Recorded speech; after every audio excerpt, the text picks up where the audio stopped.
Senjata tajam khas suku Besemah atau yang biasa disebut kuduk oleh warga setempat merupakan senjata tajam yang digunakan oleh warga sejak dahulu sebagai alat untuk bertani, seperti untuk membersihkan rumput dan semak, juga untuk memotong hewan.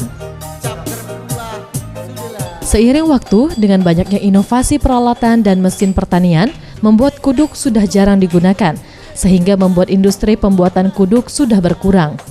Hanya tinggal beberapa orang saja ahli pandai besi yang biasa membuat senjata tajam tradisional pagar alam.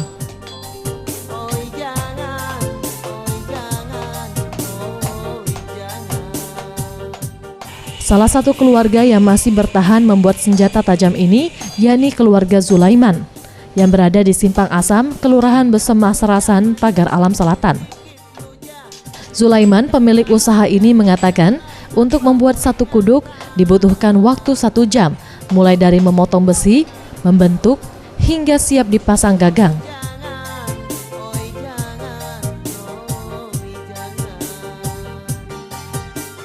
Senjata-senjata yang sudah jadi ini kemudian dijual ke toko-toko penjual senjata tajam di Pagar Alam.